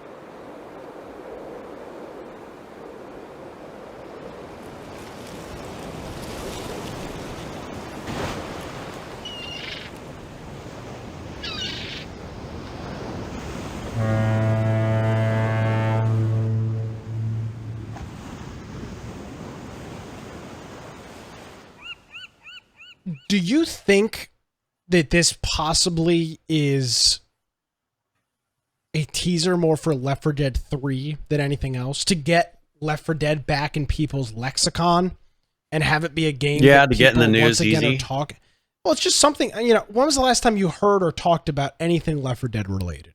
Years. Yeah. I mean, and I think now would be a good time, because I think the whole, I know we talk about how the whole Walking Dead thing's kind of died down. This was outside of the Walking Dead. This wasn't popular because of the Walking Dead. This was before the Walking Dead. Yep. And so I think now would be a better time, because people would actually like it for its merits of being a Left 4 Dead game, not being a zombie game, which, it is a zombie game, but I think, it's pre-hype. So, PH brings up that all those devs are gone though, but they could still make it. I mean, I'm sure they're working on something. I don't know. Or if they're going to come out with a VR version. I mean, there could be a VR version that they're working on, that a special one they're going to release something though, stupid. Right? Yeah. They have to do something. It seems like they don't like to seem to release real games anymore. So it probably will be a VR version. This game is just so out of the news, and there would be no reason that I can fathom to why you would bring this into the game unless there was something on the horizons. It just seems so out of place. Yeah. Again, the game does not get updates. The game is not updated. They do not do feature updates. Do you think they might? And they haven't. Do you think they might do a DLC that has all of the original maps from Left 4 Dead in it? Like, make the story, make it all one package, so that it's all the same engine and graphics. There is something that brings back a bunch of the original maps, but this one wasn't part of it. Yeah. That's what I'm saying. Do you think they're going to do like a final edition that has all of Left 4 Dead and Left 4 Dead 2 in one client that's all at the max graphics you can? No, because the mods they already have mods for that. This is how Valve does stuff. Yeah, but they already have mods for this stuff. Yeah. There's mods, and then you can already play them. So no, I don't think so. But they can't sell those things. Something else is afoot. There has to be. Yeah. I refuse to believe anything else. Neither will. It's a new game. Something. Yeah. It's got to be a new game. The thing with Valve, you just never know. That's the problem. And you're right. It might be VR. It might not be Left 4 Dead 3. It might be something VR. There's got to be. I would be very surprised if they did a Left 4 Dead 3, because that would kind of ruin their whole doing threes. Well, yeah, but then that also would allow them to just literally print money with Left 4 Dead 3, Portal 3, Half-Life 3. I mean, it would just be a money machine. It'd be worse than the Federal. They don't seem to care. Valve would be worse than the Federal Reserve printing money. I mean, it would just be like a never-ending money printer. Now, Valve are they a private company?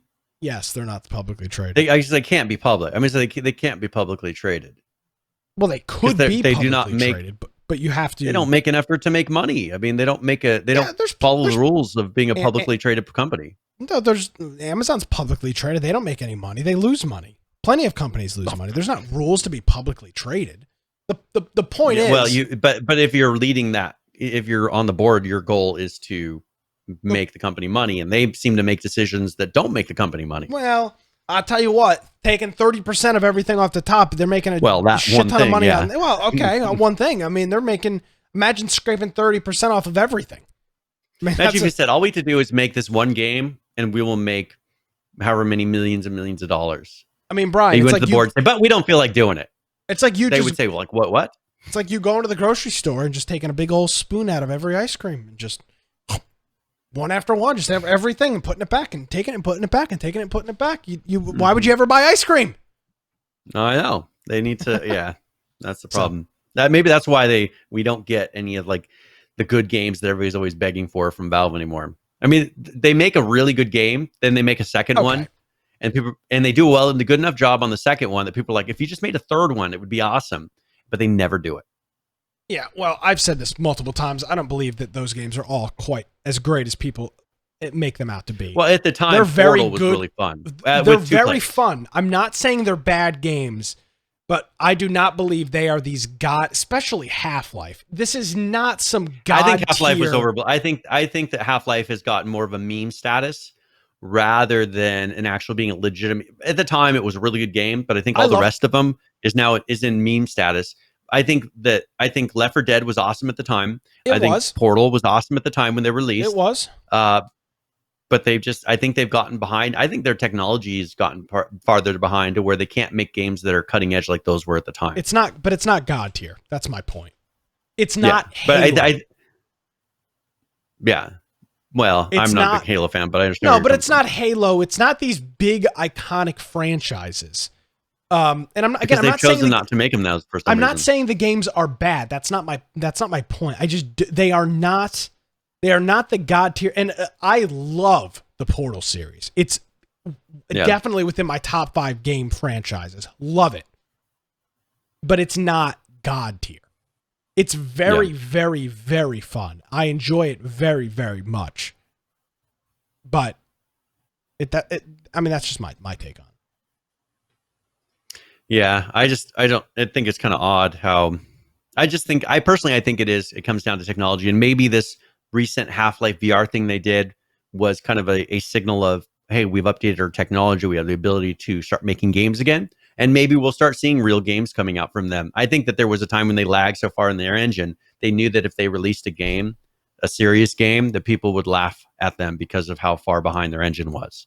And I think now they've probably updated their engine enough to where they can release a game. And I think that was their first one that they put out, which is a VR one. I think personally we'll start seeing some games. If they truly updated their engine to modern standards, closer to modern standards, I think we'll start seeing games from them again, which would be nice. Well, you heard it here first, folks.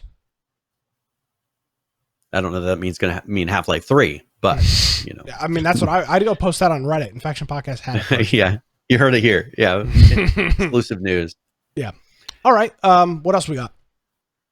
All right, so let's talk a little bit. Outer World that is a game that launched a while ago. That's the game that had some Fallout,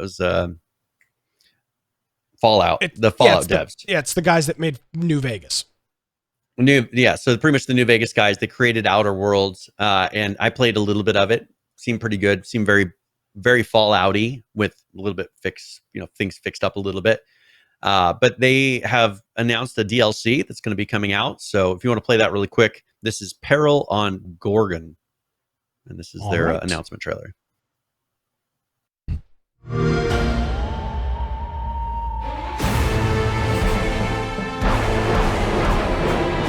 From the furthest reaches of the universe comes the biggest mystery in the galaxy. An abandoned research facility, and now shady corporate intrigue. Marvel of the Gorgon asteroid.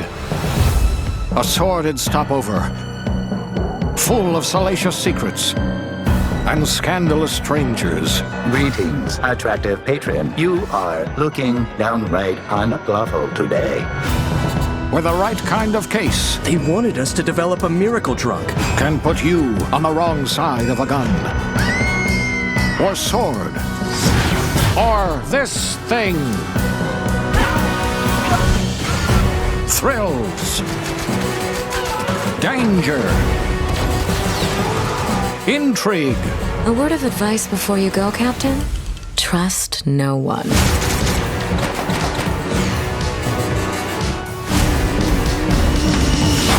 What will you find on Gorgon?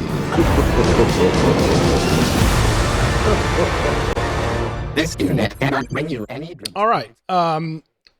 Interesting, Brian. That comes out here in 8 days. This game, you know, every time I watch it, I'm like, oh, man. I need to... No, just kidding. Now, it why? has What is wrong the with me? definite feel of Fallout, right? What's wrong with me, Brian? I need help. Will you be my shrink? Or my psychiatrist? What is it? A Talk you through psychiatrist? this. Yeah. What is wrong with me? Why do I like these games, but would rather just browse endlessly through YouTube and watch 3 minutes of 3 minutes of a 17-minute video and be bored and miserable all night?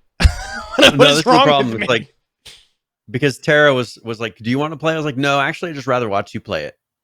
You know, I got more enjoyment out of watching her play the game than me actually playing the game, which is kind of sad. I'm at that point where I think it's because I've dealt with so many bugs and glitches and headaches in these games that I'm just like, if I really get into it, I know I'm going to run into all these bugs and it's just going to frustrate me. And so I'd rather watch somebody play the game, you know, who's probably going to just kind of bypass. Because for me, I've played enough of these types of games. I'm going to try to push the limits and, you know, figure out what the underlying, you know, secret to the game is. And then I'm going to run into all the bugs. With her, when she plays, she doesn't do that. She's just kind of playing it, right? For like the intended audience. And so I think that's the difference, is I just get frustrated with these games, and it's like I know generally how all these games work. You know, and you've played enough Fallout games, so that one you know exactly how it works. And with all these open world survival games, I know how they work. Do you think that you've become too much of a snob? Video game snob? Yeah, because it's the same repeated. The problem is it's repeated mechanics over and over and again for so many of these games, and I don't feel like they're new. You know what I'm saying? Like, if I see a new mechanic, I go, "Oh, that's cool." I mean, like the Red Dead Redemption 2, I played that for a week straight because it was new and there were things unique about it. I wanted to see the little secrets that I could find. And I feel like when I play most survival games, there's no secrets because we've seen so many of these mechanics and features and everything before. How often do you run into something new when you're playing one of these games? Very rare. Yeah. And so that for me is, if I could just find a game, you know, and that's why I'm looking forward to Cyberpunk so much, because it's like, oh, finally a game that might have something unique and different and new. I know it's hard to reinvent the wheel, but we've gotten so many open world survival games, so many, you know, whatever you name the genre, that when another one comes out, and it's especially when it's really close to another one you've played, it's like, I don't know if I already know the trek that it takes me down. I don't know if I want to walk that far. I think it's what it comes down to. Yeah. You know, so I'd rather watch someone play it for a little while so I'm not invested in it, so I can walk away once I've had enough and kind of seen what the game's about. Does that make sense? Right. I mean, that's just, I think that's what it comes down to for me. Yeah. Maybe I'm just mentally ill. That's my problem. All right. So that's Outer Worlds. Let's see. Sea of Thieves has got an update here, Brian, and they're going to be adding a new creature to the game here. And that is going to be a dog, not a sea dog, just a regular. Now, they added cats. Remember, in the last patch, they added cats to the game. They looked very cool. So now they announced at Gamescom they're going to be adding male and female dogs, various breeds, and so those will be able to join you in the game. So I guess, you know, if you added cats, you might as well.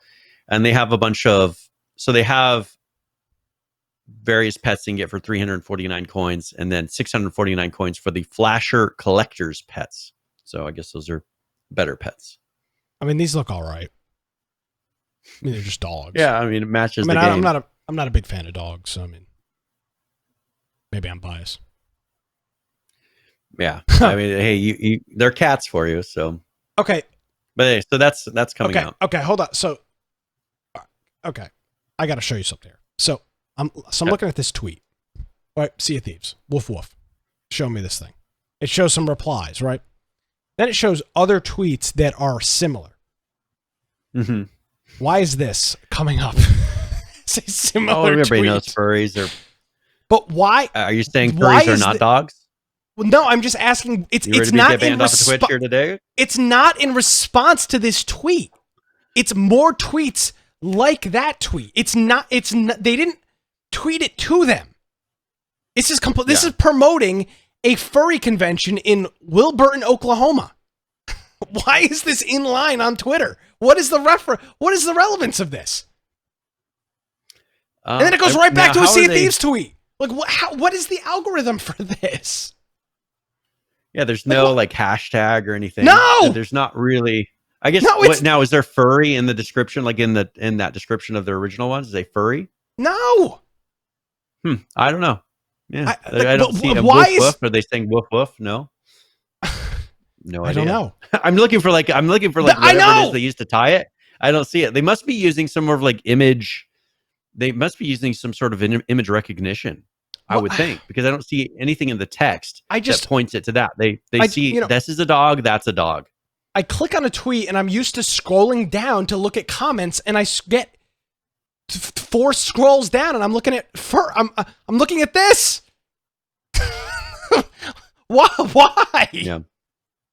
Oh my God. Imagine if your grandma went into a furry convention. What would she say? I don't think she'd even know what was happening. And if she only knew what was happening in the private parties of the furry convention, she would be. So could we use our funds to send your grandma to a furry convention and record it? Well, I'll tell you. It could be a hit video. I'll tell you. Remind me after the post show to bring up a couple comments. Okay. We'll do that. We'll talk about it. So yeah, there you go. Dogs are coming to Sea of Thieves. Let's talk about Dead by Daylight here for a minute. What we've got they've got a code that you need to enter. Yes. Now it's by August 5th, so you only have a couple days. So if you're listening to the podcast, you did listen.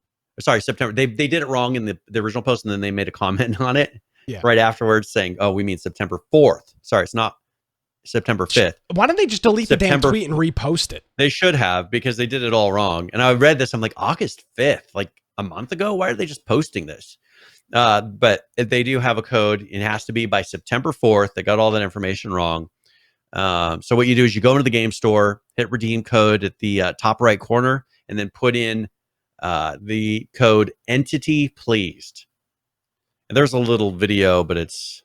Now, you can also enter the code entity displeased and get 1 blood point.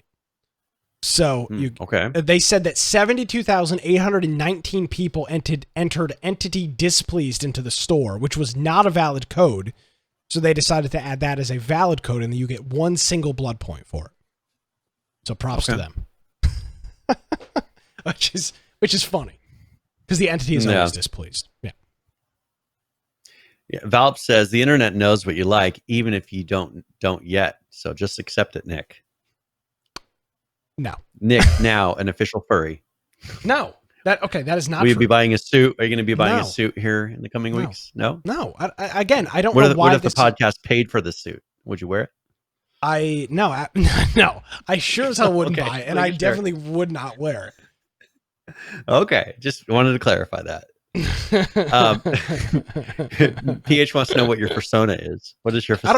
I don't know. What does that mean? It's like your persona, but your fursona. Okay. What breed are you? I feel like we're offending people. I mean, again, it's just, hey, man, I'll tell you what. Brian, you and I are very weird, right? We're sitting here doing a video podcast about, again, a 5-year-old video game. So I'm not trying to come at anybody. I just can't even fathom this stuff. It's just so out there. That's all. Yeah. Again, it doesn't come from a place of hatred or anger or wanting to be. I cannot fathom. It's a little confusion. Yeah. It's very confusing. But again, people think the same thing about what you and I do. So it's all about perspective, I guess.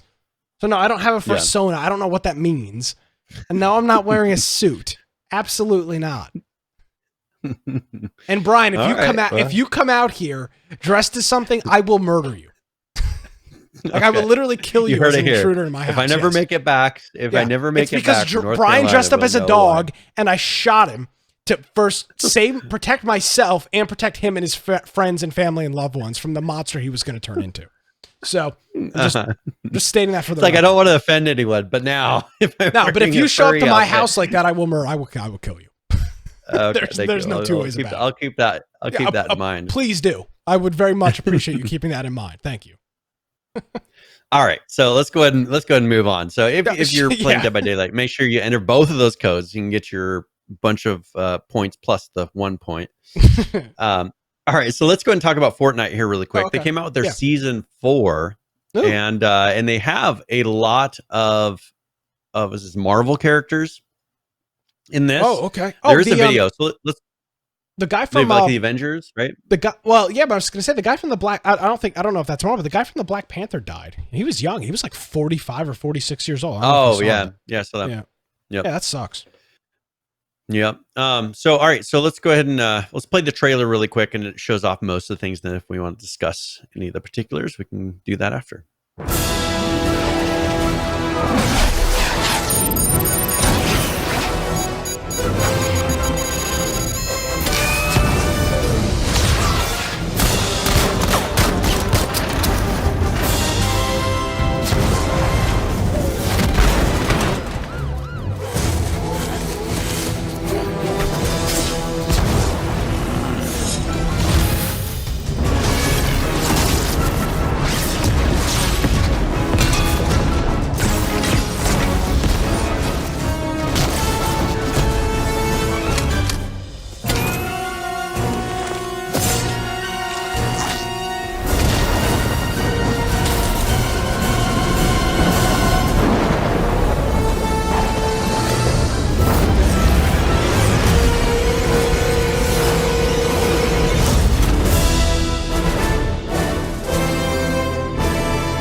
Well, that was all very confusing. Not really sure exactly what was. I'm not really into that stuff, so I'm not quite exactly positive what was happening. But so this is the Nexus War. You now have the power.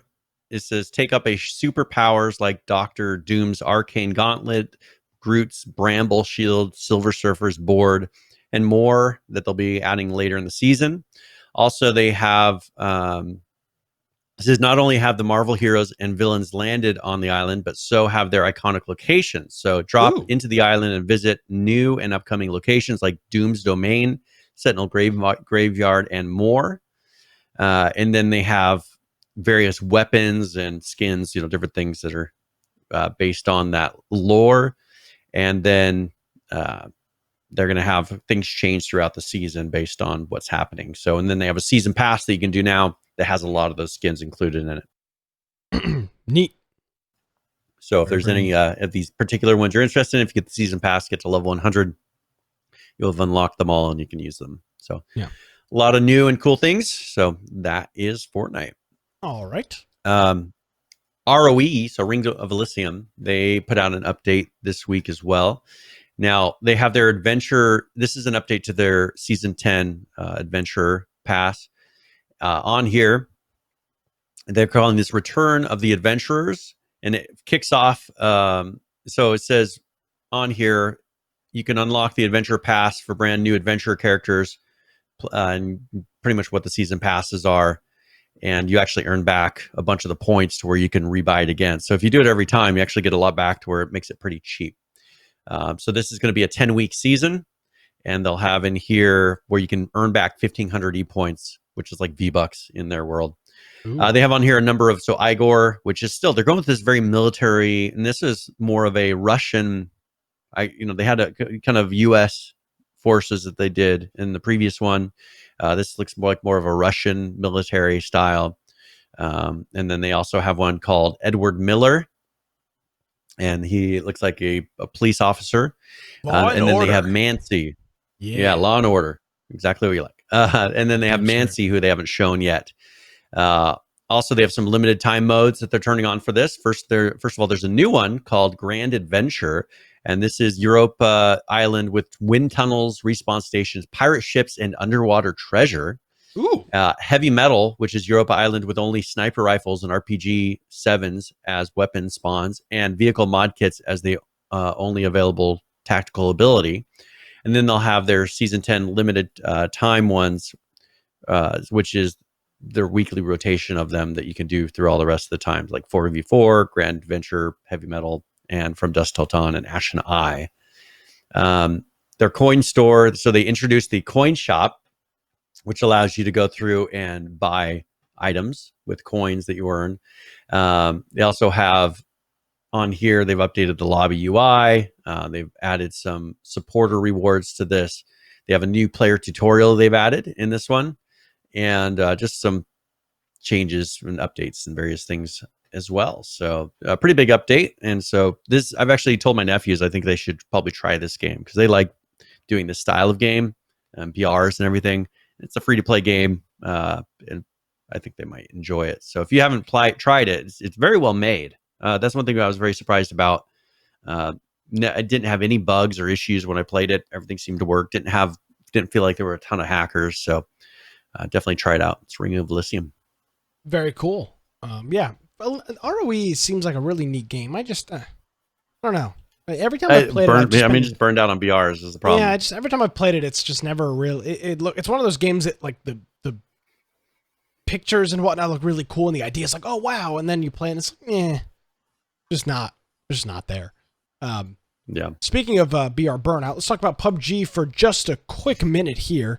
They're doing a new series called Getting a Sense of PUBG, and their idea here, and I'm not going to read through it because it's pretty in depth, but what they're trying to do, Brian, is they're going to break down a specific feature, a specific some facet of the game, and really, really break it down. And their first one here, they did an interview with somebody that's part of the senior programmer on the action and gunplay team, and he goes through his story and talks about some different things that he's worked on and has worked on throughout the process of the development. So they're doing this new kind of in-depth story with people on their own team, and the idea with this is to give players more of a distinct, some more distinct information as to why certain things may be a certain way, and some of the more, and we've seen this in the past with them, some of their behind the scenes stuff. They did it with the vehicles, and yes. I'm sure they're going to remake that post and information and put it in one of these. But this one's going through the recording of the guns and how they had to go through a shooting range and record all the guns and all the variations. I think they're going to do the same thing with how they did all the engine sounds and the vehicles, and kind of step through each process, which is interesting. It gives people an idea of how game development works, especially at this level where you're starting to do a lot of custom things, particularly for your game. And they just need to update the stupid medkit skin, and I'll be happy. So that's PUBG. If you're interested in checking that out, you can do so. It's on our website, infectionpodcast.com. Dead Matter. Have you had a chance to play it all, Brian? I logged in and ran around for a bit, but I haven't played it seriously. Okay. I haven't played it to where a serious amount. Yeah. Just mainly saw how it worked and ran. So they've got a patch out here, patch 0.1.4. The big addition here was that the location of players are now saved upon exit. All characters must be wiped. And they, as a server owner, they show you the process of deleting your server players, delete the records of them.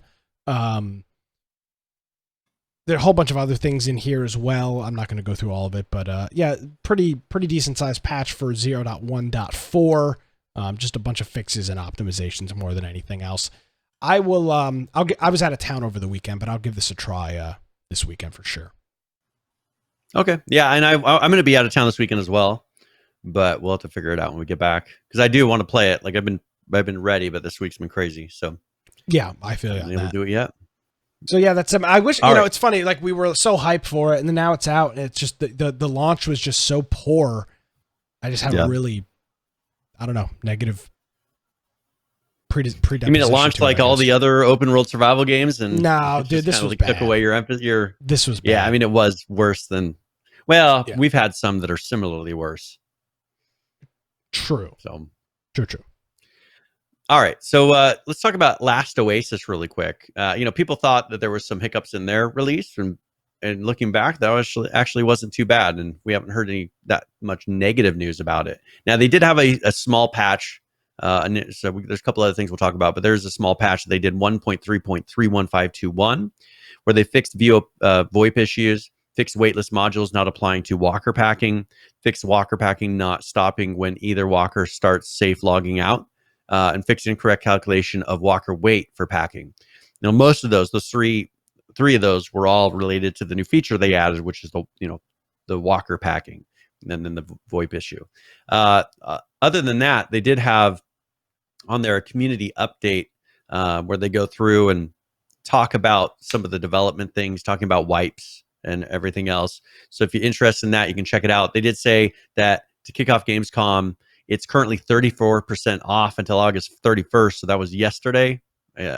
From now until August 31st. So they gave it how many days? 3 days of being discounted, 4 days, maybe 4 days. So if you happen to see that, maybe you got it at a discounted price, but it's back to normal price as of today, which is too bad. And then they did announce they're adding exosuits, and there's actually a video if you want to show that really quick. And it shows them actually moving in those exosuits. Peggy 12.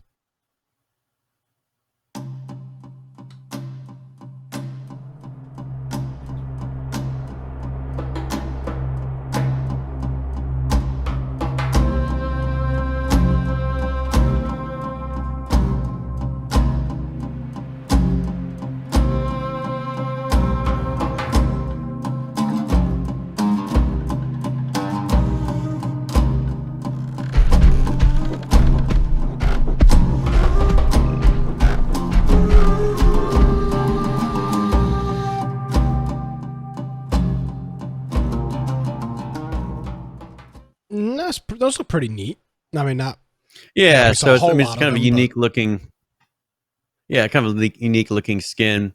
And so we'll see if this helps you be stronger. I assume it's kind of like an armor thing, maybe a slight speed boost. Be interested to see what all things are actually happening with it. But it's like a wood punk aesthetic looking exosuit. So very interesting. We'll see once that's released, but that is just a tease for it, and it's not actually in the game yet. So hopefully they'll get that in there soon. And then we got on here, Arc had a really small patch, 3.13.7 on the 31st. So yesterday, fixed multiple meshing exploits. That's it. That's it for Arc. Atlas, on the other hand, had a bigger update. Yes, they did. So here is this is the Atlas update for version 4.10.2. A combat shield bash can no longer be used while in the air. A bug fix for soft spot feats now only affects two-handed mace. Brass knuckles no longer affect shield damage bash. On the construction side, structures can no longer be built on tables. Grills, crop plots, water pipes, paintings, flags, and buoys can no longer be built in free ports. So you have to build those out of those now. Crafting, cloth armor, and simple beds may now also be crafted at the loom. Water skins may now also be crafted at the tannery. Tannery, yeah. Wood walls, floor, ceiling, roof, repair, hammer, and storage boxes, including large, may now also be crafted at the smithy. They've added a couple of new skills and some new recipes as well. For the explosive barrels, explosive barrel projectiles that don't explode on impact can be diffused. That's an interesting mechanic. The toss distance has been increased by 50%, which is huge. They no longer stick to players, creatures, or the side of structure, so they'll roll around now more like a frag grenade. Catapult reload time for explosive barrels changed to 2 seconds. Doesn't say what that number was previously. Barrels placed or tossed onto ships will now explode when their timers expire. I guess maybe they were exploding instantly. And then explosive barrels shot out of cannons will no longer instantly stick to the water.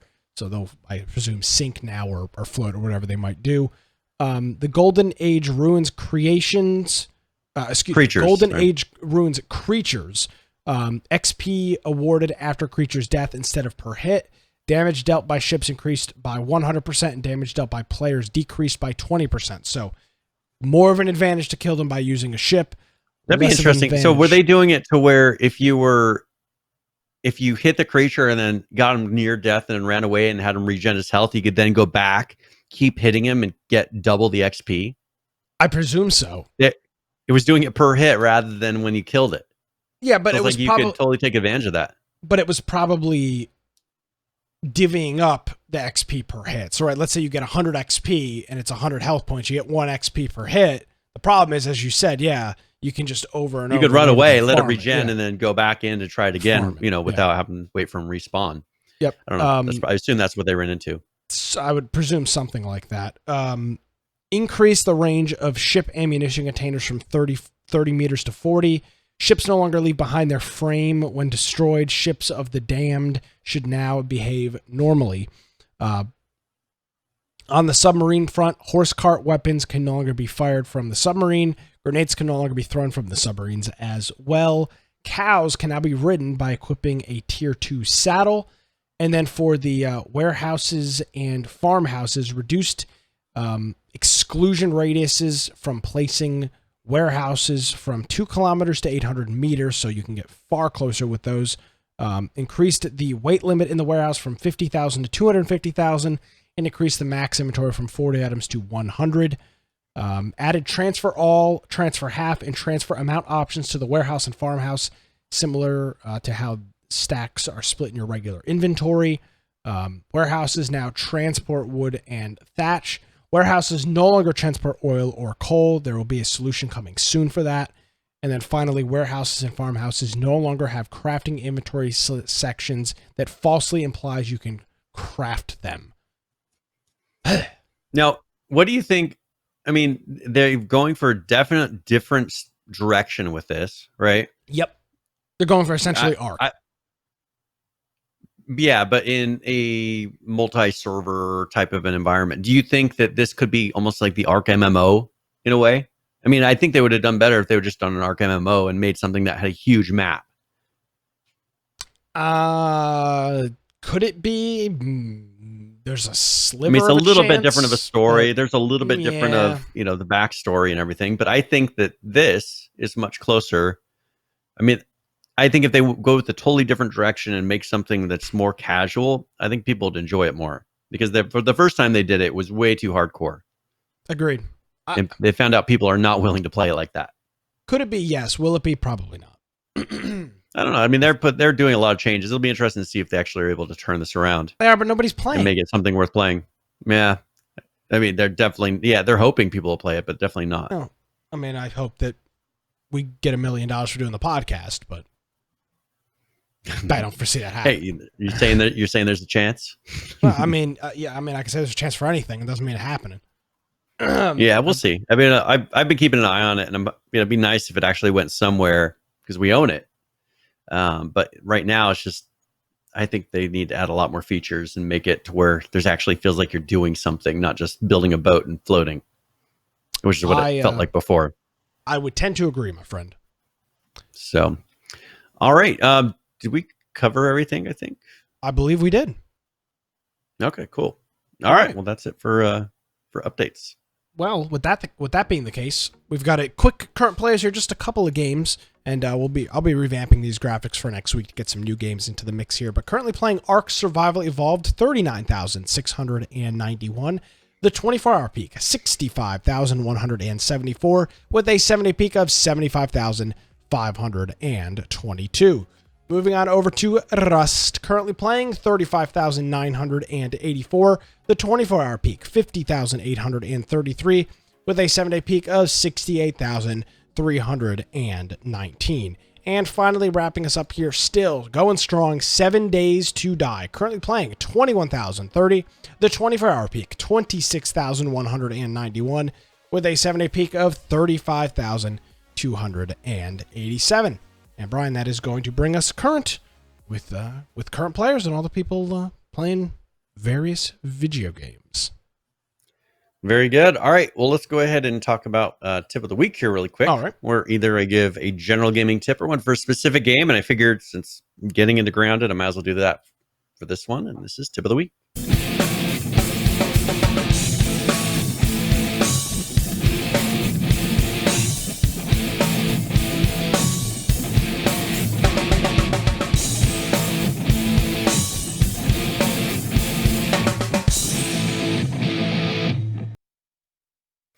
All right. So in Grounded, first of all, you want to make a base right away in this game. And first reason that would be is because, well, it's a respawn point. So make your base. And they do recommend making it near a landmark so you can take advantage of having easy access to that. Also, you can go inside and kind of hide when certain creatures are coming around.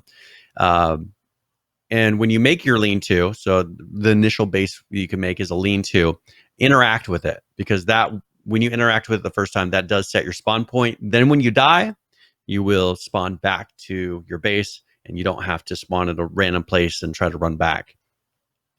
Also, remember that they do the loot bag things like most survival games. So when you do die, you need to run back to the point where you died, grab your gear that you dropped, and then you can move on from there. One thing in this is the food. The food goes bad really quickly in this, so don't cook a ton of food. Some of the games that we play will cook a ton of food. we'll get just tons of food in our inventory, run around, and it doesn't spoil fast, and so you can always keep some with you. The food in here does spoil very quickly, so you'll just cook a little bit, eat, get get to where your character is filled, and then move on. Don't carry a bunch in your inventory because it will spoil before you ever need it. And especially cooking stacks, just don't bother with stacks. Another thing I've found in this is I don't think that you can actually die from starvation. So they talk about doing eating and drinking water in here, but from everything I have read, that you don't have the ability to die from those being all the way empty. So I don't know if it limits you. Maybe you go slower. There's some other things they're doing, but you can get to where you're ridiculously close to death, but you will not die. So that is, if you're out of food, I'd be more concerned with being poisoned by bad food, because there's a lot of food that's bad. There's a lot of water that's not pure. You'll die trying to eat and drink all those things faster than you will from starving to death. So that is tip of the week. Alrighty, thank you very much, Brian. What about? All right, are we ready for this game giveaway? Yes, sir. Took the words right out of my mouth. All right, so congratulations, Just for Gaming. Just for Gaming, You have won, and I will send you a link that you can redeem for Age of Wonders, Planetfall, and this is a very good game. Currently $59.99 for this edition, and you've won it for free. So that's what you get for entering the. If you're a person here who listens to this after the fact, or maybe you listen to the podcast form, or you watch us on YouTube or something like that, I would encourage you to come and join us for some of our live ones, because we do these game giveaways every single week. Yeah, Just for Gaming is a long time friend of the show, Brian. So very good. Well. I will. I'll send that to you here very soon. All right. Is there anything else? Anything else we need to do before we roll? No, sir. I think we're good to go. Where can people find All right. Well, if you want to find me, you can find me at Brian Aldridge on Parler, or you can go check out my blog, biteoftech.com. There's a lot of other links to find me in other places on that site. Or you can go to our website as well, infectionpodcast.com, and check out on the right-hand side there. If you do that, you see where it says join our server on Discord. We have a channel in there where you can submit news topics. You can hang out and chat. If you're a Prime Gaming sub, you'll have access to an updates channel that shows a lot of the patches that we're going to be talking about, and also gives you a role inside of the Discord. We have our Steam group. If you join that group, you can get a notification right before the live show starts. Also, we have all of our video forms. So we have BitChute, DLive, Twitch, and YouTube. So if you want to watch the video forms, and a lot of those we actually stream live as well during the show. And then we have our audio only forms at the lower right hand side. So whatever app or device that you want to listen to us on after the fact, you can do that through those. And also our podcast extras that Judd does for us. If you want to listen to the pre and post show, or watch the pre and post show that we do that we don't normally include on our regular channel. And then we have now 294 episodes. So we have 294 sets of show notes. So if you want to follow along, if you're watching or listening after the fact, just jump on our website, pull that page up, and you can go and follow along and view some of the links and the videos that we discussed throughout the show. If you want to support us, you heard a number of people do it throughout the show. We have our Prime Gaming subs that people do, and also Amazon.infectionpodcast.com and Humble.infectionpodcast.com for either of those services. And those both don't cost you any more money, but they give us a little bit of a percentage of your purchase. So Thank you very much. I want to thank PHVCK and our boy UGX Vibe for both hitting us up with resubscriptions here during the program tonight. Gentlemen, it is greatly appreciated. And as Brian said at the beginning of the show, that this would be our final show before PAX. But obviously, that has changed. But nevertheless, we'll be here next week for another episode of Infection. Artie, Brian, thank you as always. Greatly appreciate it. Thank you. And here's Falcon Raid hitting us up with a 23-month resubscription here right before we were about to get out of here on the program. So, Falcon, thank you very much for hitting us up with that. It is Bingo, boom, it is shakalaka. greatly appreciated. Thank you very much. 23 months on that. Okay, now we can go. And we'll look at that. We're 40 seconds past 2 hours. It's a Christmas miracle. Artie, Brian, thank you as always, and we'll see you next week for another episode. Yeah, we'll see you. Alrighty, folks, that is going to do it for another episode of Infection. My name, as always, is Nick Craig. You can follow me on Twitter at Nicholas M. Craig. You can follow me on Gab at Nick, at Parler at Nicholas M. Craig as well.